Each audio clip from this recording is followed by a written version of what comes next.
1984. O Benfica derrota o Porto por 3-1. 1988. O Benfica vence o Steaua de Bucareste e alcança a final da Taça dos Campeões. 1991. Portugal bate o Brasil e sagra-se campeão do mundo sub-20. 1994. O Benfica recebe o Guimarães e festeja a conquista do 30º Campeonato Nacional. Ninguém esquece estes e outros momentos em que o Estádio da Luz foi uma massa humana de 120 mil almas, 127 mil, 135 mil, aquelas que coubessem num anfiteatro monumental que se tornou símbolo do desporto mundial. Nada disto teria sido possível se um dia Fernando Martins não tivesse arriscado lançar-se a uma obra que outros apelidavam de megalómana. Mas será justo recordá-lo só apenas pelo fecho do terceiro anel? Ou Fernando Martins foi, na verdade, um dos mais importantes presidentes do Benfica?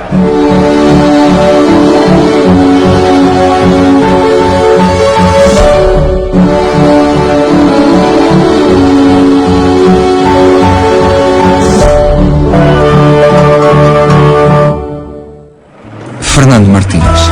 Fala-se dele e logo alguém diz: o homem do terceiro anel. É inevitável. Foi sob a sua presidência que se concluiu um sonho de 30 anos.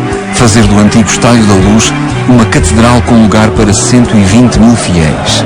Dar corpo a uma paixão que amedrontava os visitantes e empurrava a equipa para a vitória.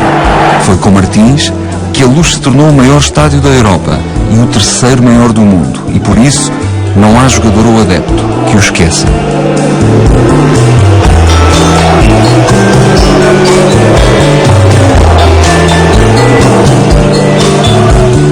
Foi uma das grandes obras deste grande Fernando Martins, que é outro nome que eu não posso esquecer, do Benfica, que é outro senhor do Benfica, que muito fez com o Benfica e que fez esse terceiro anel, porque aquele terceiro anel era forçosamente o 12º jogador do Benfica. Fantástico. Quando aquele terceiro anel estava praticamente cheio, os jogadores eram obrigados a dar o dobro, sentiam e atemorizavam-nos dos adversários. Fechou-se o terceiro anel porque realmente os sócios cada vez eram mais e havia os jogos. Eu cheguei a estar lá com mais de 120 mil pessoas. Lembro de jogos para a Taça dos Campeões Europeus que estava completamente a abarrotar. E eu tenho a certeza que mesmo os 120 mil lugares que o estádio tinha, se calhar estavam lá 140 mil pessoas, eram muito apertadinhas, mas pronto, o estádio comportava tudo isso. Foi uma pessoa que não se pode esquecer, um homem que fechou o terceiro anel, que ganhou alguns campeonatos e que tinha o estádio do Sport Lisboa e Benfica cheio, era uma coisa realmente imponente e isso ninguém poderá esquecer. E o Fernando Martins conseguiu isso. Foi importante, porque aquele estádio encheu-se variedíssimas vezes, com 120 mil pessoas. Hoje falamos, o Estádio da Luz enche-se com 60 ou 65 mil pessoas. Ou naquele tempo enchia-se com 120 mil pessoas. E foram várias vezes, e eu tive a felicidade como diretor do futebol de o ver cheio variedíssimas vezes. De modo que foi um esforço que eu penso que valeu a pena. Há obras no mundo que foram acabadas depois de terem sido iniciadas e, de facto, o Estádio da Luz, que tinha o projeto que tinha, teve a primeira fase que eu me lembro, de ter sido do tempo do Joaquim Ferreira Bugalho, só com o primeiro e o segundo anel. Depois foi o terceiro anel que foi feito parcialmente e depois faltava o grande terceiro anel, que tinham passado vários anos sem que os presidentes do Benfica tivessem sido capazes de lá chegar. E pronto, e depois de feito passou a ser o maior estádio da Europa e encheu várias vezes. Fernando Martins, quem é você? Eu sou o Fernando Martins, que não sei, não será pouco dizer, quase todo mundo me conhece. E quer que diga mais alguma coisa sobre quê? Quantas empresas é que você tem? Bom, eu tenho poucas, eu não sou um empresário de muitas empresas, mas tenho empresas boas. Fernando Martins nasceu em 1917 numa pequena aldeia de Alenquer. Filho de um grande proprietário rural, viu o pai perder a fortuna por circunstâncias da vida. Por isso, subiu ao pulso. Tornou-se homem de negócios e aos 34 anos já detinha uma empresa de construção civil em nome próprio. Em 1973, inaugura o Hotel Altis, o primeiro de um grupo hoteleiro que se tornará um ex-libris do setor e da cidade de Lisboa.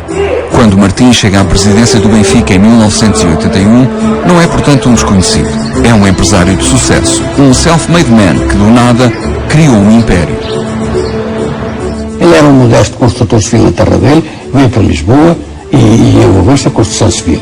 E às vezes até nos rimos que há ali um prédio, enfim, ali próximo da penitenciária, tinha sido o primeiro que já tinha construído em Lisboa. A gente, quando já passávamos, falávamos com ele a esse respeito.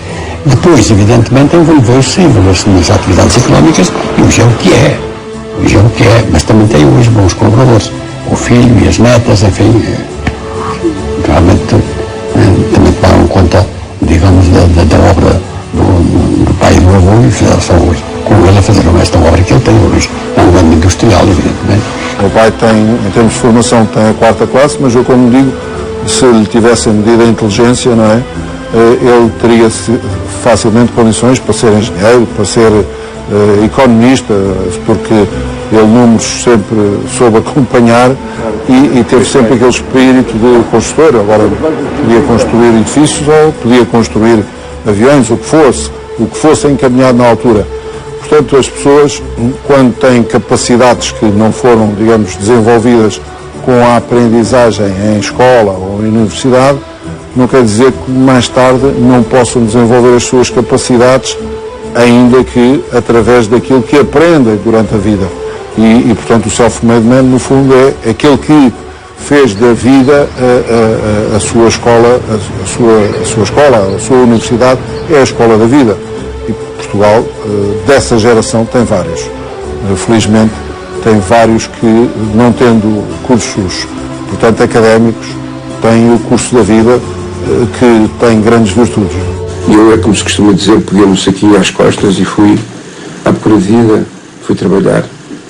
Vim ali para uma taberninha que se chamava o Cantinho do Céu, em Vila Franca, não sei se o Mar Ruiz é desse tempo, onde se fazia a passagem dos barcos, não havia ponte, e então era ali que passava todo o pé do cais.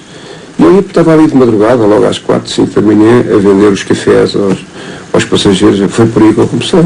É uma pessoa que procura os seus objetivos, independentemente de todos os condicionalismos inerentes à própria vida. Só podia estar predestinado a vencer. É a sensação que eu fico. Portanto, diria, numa palavra só, um vencedor, evidentemente, por natureza, todos os aspectos da vida. Há uma sensação familiar, pareceu-me isso, uma família bonita. Portanto, uma empresa de nome, de sucesso, e, enfim, e um presidente de um clube que deixou obra feita, bem feita e do agrado de muita gente. O que eu penso que é difícil atendendo a todas estas rivalidades que existem no mundo futebolístico. O Fernando Martins, com a sua maneira de ser, aquilo de self-made man, foi agarrando cada um de nós à sua maneira de ser. E tinha uma coisa muito boa, é que ele dizia na cara das pessoas quando não concordava. Tinha essa vantagem, é que nós punhamos um assunto. E o Fernando Martins disse, desculpa lá, mas não pode ser isso, não pode ser por isto, ou por aquilo, ou por aquilo outro. E as pessoas começaram a saber respeitar o Fernando Martins, porque, no fundo, ao fim e ao cabo, não é só a instrução que dá categoria às pessoas. A cabeça do Fernando Martins era uma cabeça que trabalhava bem, pensava bem, raciocinava bem. E isso, os colegas que estavam à volta da mesa fomos-nos apercebendo, os próprios jogadores foram-se apercebendo, gostavam muito de trabalhar com o Fernando Martins. Em janeiro do ano que vem. Em janeiro vamos organizar. Em janeiro já vamos dizer a eleição. Quando der os anos. Que havia bastante interesse e esta zona agora já com os habitantes que temos aqui, o centro comercial começasse a funcionar.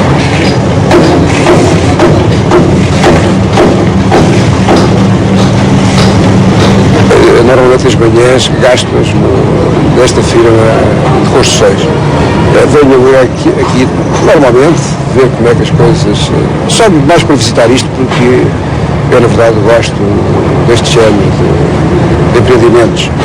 Fazer casas para as pessoas que nós têm é uma coisa que me dá satisfação e prazer. Empresário de longo curso, Fernando Martins era também um benfiquista com história.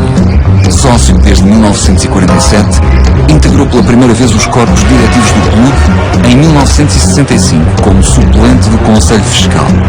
Entre 67 e 68, presida a Comissão de Obras do novo Parque de Jogos. Depois, lança-se na primeira de 7 candidaturas à presidência. Em 69, é derrotado por Borges Coutinho. Em 77, por Ferreira Queimado. Mas não se rende facilmente. Martins parecia não ter medo de arriscar o prestígio como homem de negócios em sucessivas derrotas eleitorais. A vontade de liderar o Benfica era superior a tudo. Tenho ideia que ele gostava de ser presidente e felizmente que o foi.